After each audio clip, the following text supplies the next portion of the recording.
ఉన్నటువంటి వాస్తు దోషాలు పోవడం కోసం ఈ వాస్తు హోమం చేశాం. తదుపరి మన గ్రామాన్ని, ఈ దేవాలయాన్ని సంరక్షించేటువంటి క్షేత్రపాలకుడి యొక్క హోమం చేస్తాం. ఇది చేయడం వలన సమస్తమైనటువంటి రోగబాధలు, సమస్తమైనటువంటి పీడలు ఇవన్నీ కూడా తొలగిపోతాయి. అందుకు గాను ఈ క్షేత్రపాలక హోమం చేస్తున్నాం. ఈ హోమాలు ఇవన్నీ కూడా ఎందుకు మనం చేయాలి అనంటే, పెద్దలు చెప్పిన మాట ఏంటంటే, హోమధూమౌ గవాం రేణు వేదానాం ధ్వనిరేవచ గో సందోహమాత్రేణ సర్వపాపం యపోహతి అని పెద్దలు చెప్పినటువంటి వచనం. అంటే ఈ హోమం యొక్క పొగ మన మీద నుంచి వెళ్ళినట్లయితే సమస్త పాపాలు తొలగిపోతాయి. తదుపరి హోమధూము గవాం రేణు అంటే చక్కగా పచ్చిక బయళ్ళ దగ్గర ఆ గడ్డినంతా మేసి తిరిగి వస్తున్న సమయమునందు, సాయంత్రం సమయమునందు ఆ ఆవు గిట్టల నుంచి వచ్చినటువంటి రేణువులు మన మీద నుంచి వెళ్ళినట్లయితే ఈ పాపాలన్నీ నశించిపోతాయి. తదనంతరం వేదానాం ధ్వనిరేవచ, వేదము యొక్క మంత్రములు భక్తిగా శ్రద్ధగా వినటం ద్వారా ఈ పాపములన్నీ తొలగిపోతాయి. అంటే బండ మీద పోతున్నప్పుడు మైకులో వినపడతాయి కదండి, కాబట్టి అప్పుడు తొలగిపోతాయా అంటే పోతాయి. ఈ మంత్రానికి ఉన్నటువంటి శక్తి అటువంటిది. కాకపోతే ఇక్కడికి వచ్చి ప్రకల్పిత యాగ మండపం ఉంటారు. ఇక్కడ మనం చేసేటువంటి స్థలం అంటే సమస్తమైనటువంటి దేవతలు ఈ యాగ మండపమునందు ఆసీనులై మనం ఇస్తున్నటువంటి ద్రవ్యములు, హవిస్సు అంటారు ఇప్పుడు మీరు వేసేటువంటి ద్రవ్యాన్ని, అది భగవంతుడు స్వీకరిస్తూ ఉంటాడు అగ్నిహోత్ర రూపంలో. అందువలన మనం ఇక్కడికి వచ్చి మంత్రం వినడం, ఈ యొక్క పొగ మన మీద నుంచి వెళ్ళడం ద్వారా ఎంతో పుణ్యప్రదమైనటువంటి ఫలితాన్ని పొందుతాం. అయితే బండి మీద వెళ్తున్నప్పుడు ఈ పుణ్యం ఉంటుందంటే, బాగా ఆకలి వేసినటువంటి వాళ్ళకు ఒక బిస్కెట్ ప్యాకెట్ ఇవ్వడానికి, కడుపు నిండా భోజనం పెట్టడానికి ఎంత తేడా ఉంటుందో అంత తేడా ఉంటుంది. ఇక్కడికి వచ్చి మనం ఈ యొక్క మంత్రములు వినడం వలన, పూజా కార్యక్రమంలో పాల్గొనడం వలన, కావున హోమధూమం గవాం రేణు వేదానాం ధ్వనిరేవచ గో సందోహమాత్రేణ సర్వపాపం యపోహతి. అయితే ఇవన్నీ కూడా ఎంతసేపు చేస్తే ఫలితం ఉంటుందండి?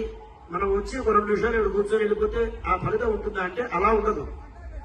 ఆవు పాలు పెతకడం ఎంతసేపు అయితే పడుతుందో అంతసేపు అవి మనం అనుభవించాలి. అంటే ఈ వేదాన్ని ధ్వని వినటం, అదేవిధంగా హోమధూమం అంటే హోమం యొక్క పొగ మన మీద వెళ్ళటం, ఆవు యొక్క గిట్టల నుంచి వచ్చినటువంటి రేణువులు మన మీద వెళ్ళటం, ఇవన్నీ కూడా ఆవు పాలు పెట్టుకున్నప్పుడు ఎంతసేపు పడుతుందో అంత సమయం మనం ఇక్కడ ఉంటే ఆ ఫలితం వస్తుంది. అంతేగాని మంచిగా ఇంట్లో కూర్చుంటే వస్తుందా అంటే అలా ఎలా వస్తుంది? అలా రాదు. దాని శక్తి దాందే, దీని శక్తి దీందే. కావున అందరూ కూడా ఈ మంత్రములు శ్రద్ధగా వినాలి. ఈ ద్రవ్యం వేసేవాళ్ళు లోపల అగ్నిహోత్రం దగ్గర కూర్చున్నటువంటి వాళ్ళు ఆ రామచంద్రుణ్ణి, ఆంజనేయ స్వామిని మనస్సులో తలుచుకుంటూ క్షేత్రపాలకాయ నమః, క్షేత్రపాలకాయ నమః అనుకుంటూ హోమం చేస్తూ ఉండాలి.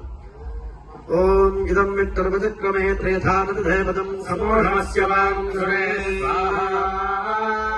మహోతే భక్షాపజరోగదక్షిణాయాభ్యాగో రక్షాగస్య భాగస్యజ్ఞేభ్యాం పదేమ సుకృతామలోకం యత్ర ఋషయః ప్రథమజాయే పురాణా స్వాహా ప్రథమా భాగం సరధినా సువర్ణా దేవో పశ్యంతో భవనాని విశ్వాః ప్రయంచోదనానాం విమానా హోతారా జ్యోతిః ప్రతిశాదిశంతా స్వాహా సర్వజ్యోతిర్భాద్రహస్తనోపానః ప్రతిస్పశః యోనః పురస్తః సువర్ణపూర్వస్య విశ్వ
सूत्रेण कमयोमयन्ति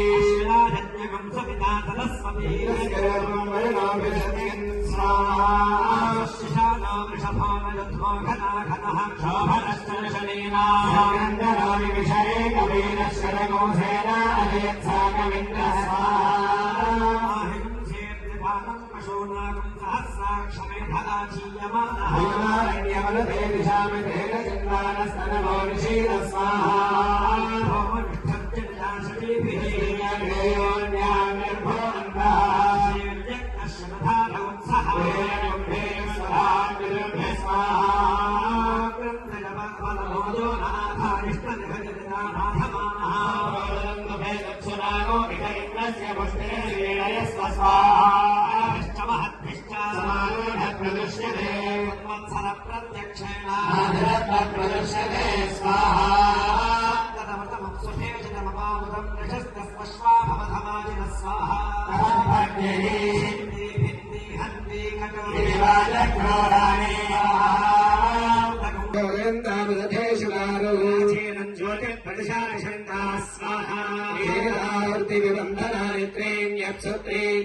समुद्रे वरुणश्चर्वनुजत्रादाः परमञ्जनत्रग् स्वाहा